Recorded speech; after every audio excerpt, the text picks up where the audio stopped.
Hello, people. I'm here to bring you the Alienation Codex Part 2.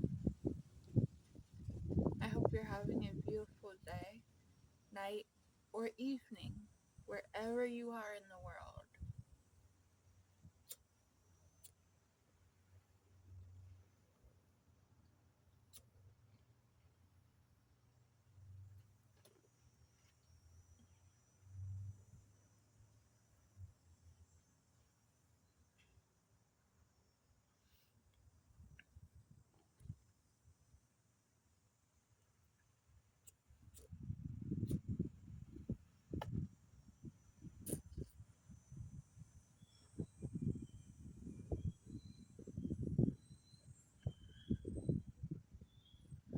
Snapple's Peach Tea and Lemonade. Not a paid sponsorship, but if they sponsored me, I would greatly appreciate that. I love Snapple teas. Or their juices as well, like Snapple Elements. They have air flavor, they have the fire flavor.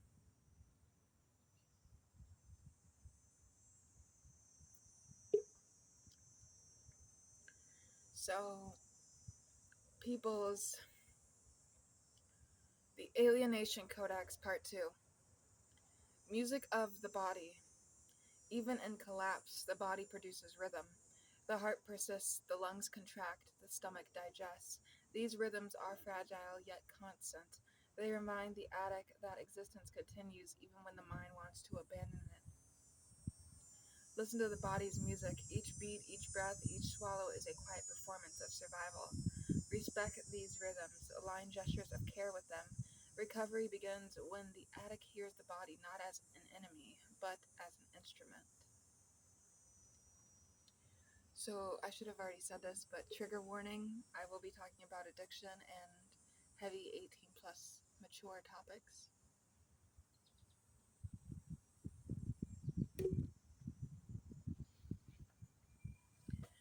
The lie of finality. Addiction tells a story of endings. You will never recover. You are finished. This is permanent. But nothing in life is permanent. Cells regenerate, wounds scar, days renew. Finality is illusion. Each relapse, each collapse, each night of despair is not the end, but part of an unfinished narrative. The story of a life is written in fragments, not in conclusions. Survival itself is proof that the page remains open. The mirror. Looking into a mirror during addiction reveals a stranger.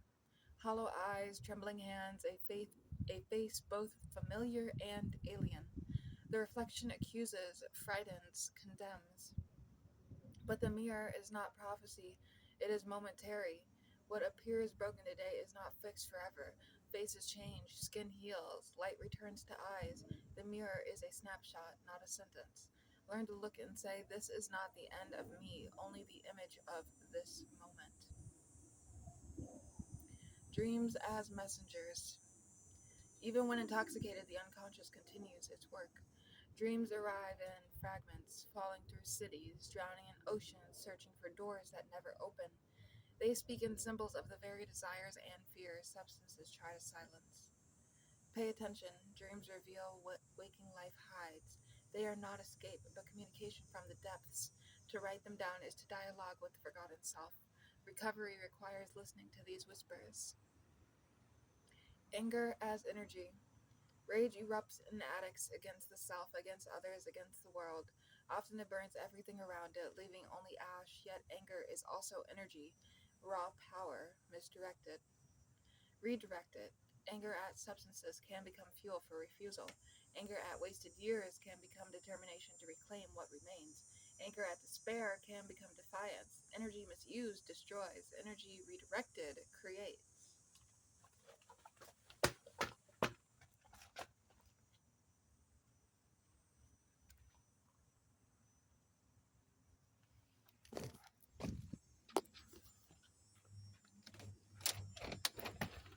I'm gonna film the rest of the video indoors. You guys probably saw me run like crazy from that beat. Okay.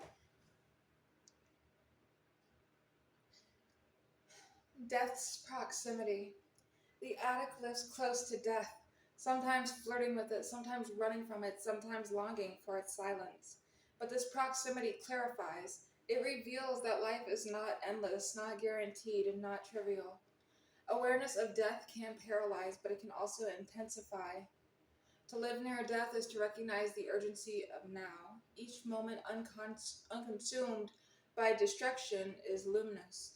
Recovery is not only survival but an act of rebellion against annihilation. Hunger that never ends.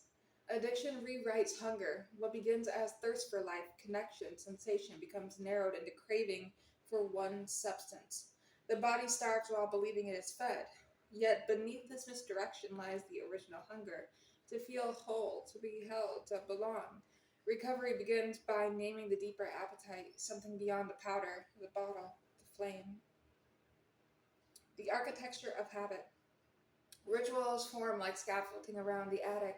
Same hour, same gesture, same place until freedom feels unimaginable. Habits may appear indestructible, yet they are built from repetition, not inevitability. And repetition can be rewritten. To replace one gesture with another, 1 hour with a different ritual, is to dismantle an old structure and raise a new one, being by fragile being. Silence as your teacher.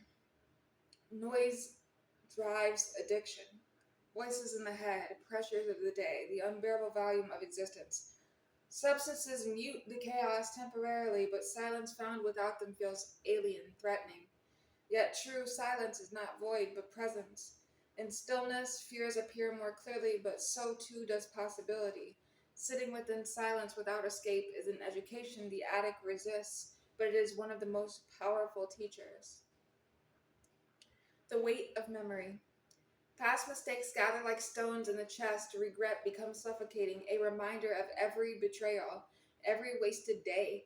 Addiction amplifies memory's cruelty, yet memory is not only punishment, it can also become compass. To recall suffering is to remember why change matters. The stones can remain, but they need not bury. They can mark the path away from the collapse. The body as archive. Every organ holds history. Liver records toxins, lungs record smoke, heart records panic. The body carries the script of excess long after the high dissolves. To feel exhaustion, pain, tremor is to encounter this archive. But archives are not final. They are collections that can be added to, revised, overridden. Care writes new chapters, hydration, rest, nourishment. Each act of repair inscribes resilience over damage. Forgiveness as survival. The addict often reserves the harshest judgment for themselves. Self condemnation becomes its own form of intoxication. Intense, consuming, impossible to escape, but survival depends on forgiveness. Forgiveness does not erase responsibility, it refuses to turn responsibility into self erasure. To forgive is to declare that existence is still worthwhile, that one's own presence in the world is still permitted. The fragile present. Addiction obsesses over escape, from pain, from boredom, from memory, yet every escape leads back to the present more fragile than before. To remain in the present is to endure discomfort without dissolving into oblivion. Fragility is not failure, it is condition. Each present moment survived without fleeing is an act of radical strength. Companions in darkness. Recovery is impossible alone. Companions, whether fellow addicts, friends, strangers, or even animals, become lifelines. To witness another survival is to glimpse one's own possibility. Companions do not erase suffering but share its weight. The addict does not need saviors, they need witnesses, partners, fellow travelers who confirm you are not alone in this labyrinth. The false god of perfection. Perfection destroys recovery. The idea that healing must be flawless, that relapse erases progress, that only purity counts, this belief strangles hope. Recovery is not perfection but persistence. The addict survives not by becoming untouchable but by continuing despite imperfection. Progress is jagged, incomplete, and therefore human. Beauty as medicine. Amid collapse, beauty often feels irrelevant. Yet beauty restores the soul more than denial ever can. A song trembling through cheap headphones, a tree swaying outside a window, a fragment of light on cracked pavement. To notice beauty even briefly is to affirm that life still contains something worth protecting. Beauty does not cure, but it strengthens endurance. The return of desire. Desire does not appear in recovery, it mutates. Once tied only to substances, it begins to wander elsewhere. Desire for love, for creation, for connection. To fear desire is to fear life itself. The addict must learn to welcome desire in its new forms, to nurture it without letting it revert to destruction. Desire becomes compass again, not trap. The continuation. There is no final chapter, no last word. Recovery is not arrival, but continuation. Day by day, step by fragile step. The attic remains unfinished as all humans do. The goal is not perfection, not certainty, but endurance. To keep living despite the weight, to keep choosing despite despair, to keep moving despite collapse. And so the diary remains open. Each entry leads into another unwritten. Life does not end in conclusion, but in continuation. Fragile, incomplete, and luminous. It persists. And then I would like to talk about two things that are very not in tune with each other. So Dianetics is a part of the Scientology ideology. Now, hear me out before you say, oh, hold on, I know how you feel about ideologies. Why are you talking about Scientology? So, I figured out that L. Ron Hubbard, the creator of Scientology, also came up with Dianetics. And I will explain to you guys what my opinions are on Dianetics. If you're familiar, if you're not familiar, that's okay. It's pretty easy to understand. So, Dianetics and the Mind on Fire. The world does not pause. Pulse thunders in ears, thoughts ricochet like shards of glass, fracturing reality into loops that chase themselves endlessly. Dianetics, L. Ron Hubbard, auditing engrams. The mind is a battlefield, a map of tremors, traumas, obsessions, and compulsions, all waiting to be traced, cataloged, manipulated. Each heartbeat, each spike of anxiety, each obsessive loop is both hazard and tool. Auditing. Confession. You recline, tremor in hands, pulse roaring, speak aloud your history, your failures, the reactive mind that lashes out unpredictably, that burns when chaos touches it. Someone listens, someone observes. Every tremor and spike, every crackling loop of thought is relentless. The auditor is both guide and jailer, architect and sorcerer, manipulating attention like clay. Engrams, they say, are recordings of trauma, stored fragments of past pain, failures, moments that scarred the mind. Locate them, trace them, erase them, clear the slate. Liberation is promised, but as the tremor shakes the hands, the pulse thunders in the skull, you feel the friction between system and chaos. Attention itself becomes obsession. The mind resists cataloging. Every loop exposed births another shadow. The act of liberation is entwined with mania. Here is the fevered truth. Perhaps freedom exists not in the promises of Hubbard, but in the act itself. Counting traumas, writing them, folding them, whispering them aloud, these rituals, obsessive, compulsive, tremor-laced, become catharsis. They are attention made tangible. They are repetition made protective. They are survival distilled. You do not control the mind. You bend it, trace it, and observe it, endure it. You hold it just long enough to see the structure beneath chaos. Auditing is theater and microscope. The auditor speaks, you answer. Questions, repetitions, probing, reflection. Your tremor is magnified, your obsession is highlighted. Each engram becomes a knot to untangle. The process is not linear. It loops, spirals, unfolds in unpredictable pulses, lead bends toward gold in subtle fragments, imperceptible, fleeting, and yet each small revelation is a foothold in the labyrinth. Hubbard promises maps, pathways to clarity, techniques to liberate, but the fever mind knows the maps are mirrors. The techniques are lenses, reflections of your tremor, your craving, your obsession. Observation becomes ritual, ritual becomes endurance. Every fold of paper, every whispered confession, every pulse measured is a small experiment in survival. You may never clear the reactive mind entirely. You may never extinguish the loops or silence the tremor, but you can learn to navigate it, bend it, hold it, watch it unfold without being consumed. Dianetics thrives on repetition, attention, ritual. Speak, record, reflect, trace, repeat. Tremor in hands, pulse in chest, obsession in mind. All loops cataloged, all engrams observed. The act of observation itself is a tool. Trembling fingers, racing heartbeat. Trembling fingers, racing heartbeat, obsessive mind, all become instruments of endurance. The system offers technique, the mind generates mania. Between them lies the edge where survival is forged. Consider engrams as storms of memory, obsessive pulses waiting to be traced.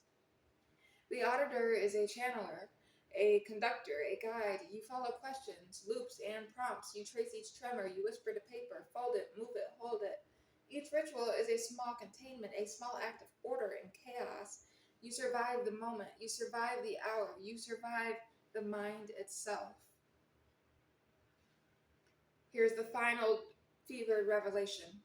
Dianetics is less about liberation than it is about confrontation. Confrontation with self, with tremor, with obsession, with panic. Attention is the weapon, repetition is the shield. Ritual is the laboratory. You do not erase chaos. You observe it, bend it, contain it, and endure it. The mind is unruly, tremulous, compulsive, but within its loops there are footholds, fragments of gold hidden in lead. Survival, endurance, observation, they are the victories that the system can never promise, only facilitate. The reactive mind may scream, tremor may spike, obsessions may loop endlessly. Dianetics is a map, a set of techniques, a mirror reflecting your chaos. But the true mastery, the true fevered work is endurance. Naming the tremor, tracing the loop, whispering the obsession, folding the engram, observing the pulse. The rituals are real, the survival is real, and perhaps, just perhaps, the mind bends enough to glimpse clarity, not complete, not perfect, but enough to hold itself together amid its own chaos. The world does not pause. Tremor shakes hands, obsession loops, panic spikes, and yet through attention, through ritual, through repetition, the storm becomes readable. Lead bends, tremor becomes foothold, obsession becomes ritual, chaos becomes laboratory, and in the trembling, racing, fevered mind, endurance is alchemy, and survival is the gold.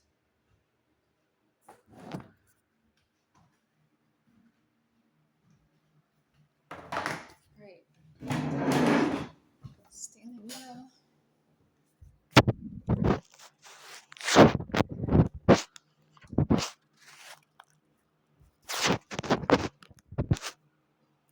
Okay, now I can stand up. Wow. All right. Whew. Scalpel shadows, surgeons in the dawn. Trigger warning if you don't really want to think about surgery or surgeons or procedures, you can click off the video now. But this whole video is a trigger warning because, yeah. Bones whispered before language, flesh held secrets deeper than thought. Long before scribes scratched symbols on clay or ink, hands reached, probed, cut, stitched, pressed into the living map of bodies. Early healers walked between terror and fascination, their tools simple, crude, yet shaped by intuition that bordered on ritual. Stone and obsidian glimmered under firelight, cracked skulls bore witness to hands that knew nothing of knowledge, yet everything of necessity. Trepanation, circles carved in craniums, was both cure and enigma. Communities observed silence, eyes wide, waiting for pulse to return, for consciousness to stir. Some did, some did not. Each incision etched a lesson deeper than writing, deeper than memory. Herbs were folded into flesh, crushed into poultices, smeared into wounds. Salves and bitter roots combined with pressure, chant, breath, pain measured not in minutes, but in the trembling of those who watched, waited, or dared intervene. Ritual and procedure intertwined until distinction blurred. Healing was shadow and whisper, fear and expectation. In deserts, marshes, and frozen valleys, hands became maps, fingers tracing sinew, tendon, vein. Early bones show scars, impressions, hollows, evidence of attempts to wrest life from collapse. Doctors, though nameless, were both artisans and gamblers, navigating body and spirit without compass, without guide beyond instinct and observation. Sutures were thorns, tendons pulled through skins, cords tied tight, observers shivered, patients held breath. The line between survival and collapse was paper thin, and yet knowledge accumulated, passed quietly from one pair of trembling hands to the next, each incision, each experiment, a pulse in the unrecorded library of flesh. Eyes, ears, and touch became instruments. Observation sharpened by fear and fascination. Internal mysteries, once sacred, surrendered slowly to fingers, tools, and improvised logic. Knowledge was fragmentary, almost mystical, measured in survival, in scars that bore witness, in whispered triumphs and failures that could not be inscribed. Tribal surgeons became the invisible architects of anatomy. Bones cataloged pain, flesh mapped patterns, blood ran dried, coagulated, leaving mnemonic traces. Mnemonic traces. Every wound told stories of understanding yet incomplete, a mirror of curiosity as much as necessity. The body was both puzzle and confessional, the hands both healer and interrogator. Even with primitive tools, scraps of bone, flint, obsidian, intervention shaped early understanding of life's fragility. Survival was rare, knowledge rare, yet with each trembling incision, each carefully observed pulse, humanity approached on edge, peering into the machinery of flesh with terror and reverence intertwined. Healing at first instinct became craft.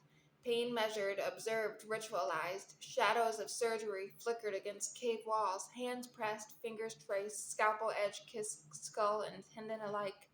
From these acts emerged a lineage of curiosity and obsession, forming a secret scaffold that would one day underpin more precise art, science, and inevitability of intervention.